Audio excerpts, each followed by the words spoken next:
And we're back here on the GSMC Baseball Podcast, bringing you our second segment, which is going to be talking about some relievers who became starters and just what's going on with their seasons. But before we get into that, I would like to ask you again to please like and follow the show. We do get a number of questions from viewers, so to ensure that your question does get read in the air, please use the link, gsmcpodcast.net. It really does help the show, and it really does mean a lot, so thank you so much for that. And let's get back into the show for today.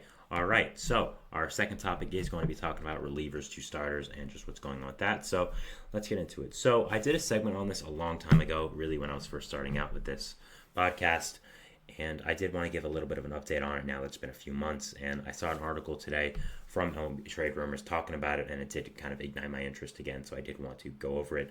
Now, basically what I mean is these are relievers. These are guys who came up as relievers throughout their careers, have been that, and then suddenly a team decided to make a change with them, whether they signed, whether it's just they were at the same organization, decided to see something in them and make them relievers. So, yeah, overall, it's a very interesting topic that I do like. It's been more prevalent in baseball as of recently. I think one of the big reasons is because starters have become so expensive on the market, and making one of your cheap relievers, stretching him out to be a starter, whether he's good or bad, I think is very cheap, saves a lot of money. And if he's great, I mean, you get a really good starter for cheap for someone you didn't really expect to be a long-term piece, and make him really important. So it's been very interesting to see the transition of these guys, and just I'm going to talk about them. So yeah, so first off, we have Garrett Crochet from the Chicago White Sox, probably the most known name at this point for this. So for starting off the season at the quarter mark, he had 9 games started. He had 46 and 2/3 innings, a 4.63 ERA, a 2.47 SIERA, though, 34.2 K percentage, a 4.8 walk percentage, and a 43.88 ground ball percentage. Then, since then, he has 9 games started, 54 2/3 innings pitched. I don't know what's wrong with me right now. And a 1.65 ERA, a 2.27 SIERA, 36.3 K percentage, a 5.2 walk percentage. Now, I've talked about Crochet in the show before. I'm pretty sure I had my own segment on him at one point. And yeah, this guy has just been fantastic since becoming a starter for this White Sox team. I mean, he was a top draft prospect coming out of the draft for the White Sox. The White Sox drafted him very high and immediately got him up to the major leagues as a relief pitcher. Never even tried him as a starter. And now, 2-3 years into his career with a new regime at the helm of the Chicago White Sox, they have made him a starter. And man, has it been impressive. I mean, he's become one of the top arms available at this trade deadline for a good reason. And he's just been absolutely fantastic. I've talked about it before, but the one thing that stood out for me with Crochet was how well his control has been. I mean, his K to walk ratio is pretty incredible for any starter, and for a guy who was a flame-throwing reliever before. So the way he's been able to seamlessly transition back into a starter after being a reliever these first few years, be able to control his pitches, be able to continue how his great fastball, slider, other pitches as well, while having the control, has been truly incredible in my opinion. And just overall, it's been a fantastic piece of this White Sox team. They've got a ton back for him at this trade deadline, and it's going to be a lot of fun to watch.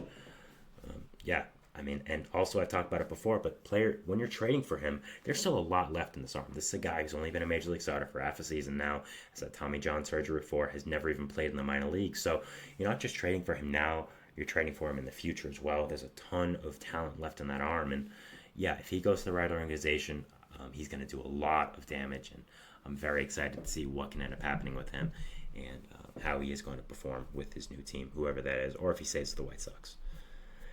So, yeah, fantastic move by the White Sox. Really has worked out. Next, we're talking about another big-time reliever who became a starter, Jordan Hicks of the San Francisco Giants. Of course, Hicks was traded from St. Louis to Toronto at last year's deadline, then did end up signing with the Giants. And when he signed that contract with the Giants, I, like a lot of people, was like, okay, it's a nice contract for a reliever, a little expensive. But then we heard they were turning up to a starter, and we are like, wow.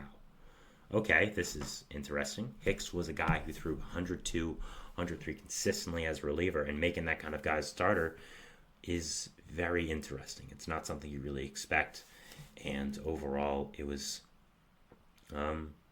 just an interesting decision by them. Now, I will say, so far, it's worked out pretty well. I won't lie. First 9 games, he had 48 innings pitched, a 2.44 ERA, 19.9 K percentage, 8.2 walk percentage, 56.2 ground ball percentage. Since then, with 8 games started, he has a 4.54 ERA, 4.29 SIERA, 22 10.2 K percentage, 10.2 walk percentage, and 45.8 ground ball percentage. So, yeah, it's definitely interesting what's happened to Hicks. As I said, he started off really, really fantastic with that ERA of 2. I was looking at him as maybe a Cy Young candidate, but recently has really, really floundered. Really has not been as good. And I mean, the ERA's gone up, the SIERA's gone up, the walk percentage has gone up, the ground ball percentage has gone down significantly. So I'm not sure what Hicks' long-term future looks like as a starter. He's still done pretty well. I mean, you look at his overall stats; they're still pretty great. But overall, he has done a little worse as of recently, and it is going to be very interesting to see if the Giants do keep him at starting pitcher long term. I think he has a lot of potential. I just don't know if it's as a starting pitcher. And he started off great, but definitely I think teams started to figure him out a little bit. And it'll be very interesting to see what his long-term future looks like as a starting pitcher with this Giants team just overall. So yeah, I am very interested in that. And overall I think it's been a success though for this Giants team, and overall has been pretty good. So next off, we'll be talking about from the Atlanta Braves, Reynaldo Lopez. Now, Lopez was another guy who was a big-time reliever for most of his career, like Hicks was, and became a starter this offseason once a new team signed him. Now, starting off the season, he had 7 games started, 1.34 ERA, 25.2 K percentage, 10.1 K percentage, walk percentage. And it was fantastic. This was another guy I was just flabbergasted at how well he had done since becoming a starting pitcher, and was just really, really incredible. Now, since then, he does have a ERA of 2.08, 26.1 K percentage, 7.0 walk percentage, and he's still done great. I mean, that's really just been so surprising to me. I really thought he would regress a ton after those first few starts. I still do think he'll regress at some point in the second half, but I mean, got to give him credit. He's done really, really fantastic right now. The underlying stats don't really agree, that he is going to keep this up, but at the same time, he's done so great that it's honestly, he's been a fantastic signing for this Braves team, and overall has just been such a great addition to their rotation. He's really helped them out since Spencer Strider went down as well, specifically. Again, I still think he'll regress. I don't think he's going to be this good for much longer, but at the same time, I still think he's going to be a solid starting pitcher, and this signing has definitely been a success for Atlanta. Once Spencer Strider went down, his presence became much more prevalent, and he's become a really nice part of that top 3 there in Atlanta with Max Fried, Chris Sale, and Reynaldo Lopez. So just a great signing there by Atlanta. Really has worked out in my opinion, and overall was a nice signing. Last one we are going to talk about here is from the division rival of the Atlanta Braves, the Miami Marlins, A.J. Puk. Now, Puk was a reliever for a long time with Oakland and ended up becoming a nice starter here with Miami. Hello, Ruhan in the chat.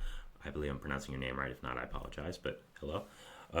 A.J. Puk was a reliever for a long time with Oakland. Ended up getting traded to Miami for J.J. Bleday, another former top pick and top prospect, and he ended up becoming a really nice reliever for the Marlins last year. But with the new regime coming in this year, they decided to make him a starter, and it's honestly worked out really, really well.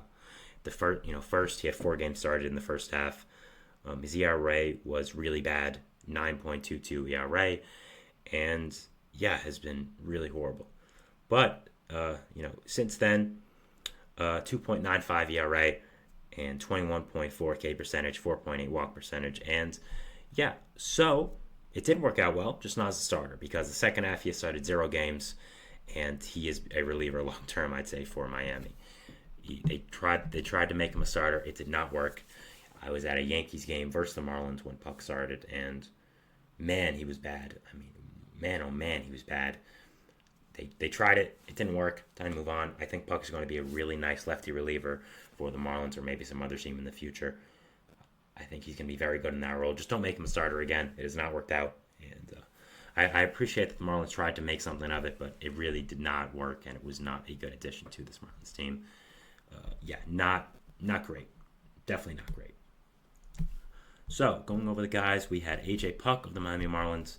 We had Reynaldo Lopez of the Atlanta Braves. We had we had Jordan Hicks of the San Francisco Giants, and then we had Garrett Crochet of the Chicago White Sox. Talking about all of them and their transitions from relievers to starters this year. and just going over how they have performed. So yeah, that was our second segment here. Talking about that, we're moving into our third segment here, which is going to be talking about Grayson Rodriguez and his season for the Baltimore Orioles. How fantastic he has done, how big of an addition he has been to this Orioles rotation. Yeah, we'll be talking about that. So we'll see you after the break. So thanks and bye. Looking for your daily fix of sports talk without having to pay for it? GSMC Sports Network is available on YouTube. Just search GSMC Sports Network. Get your fix of daily sports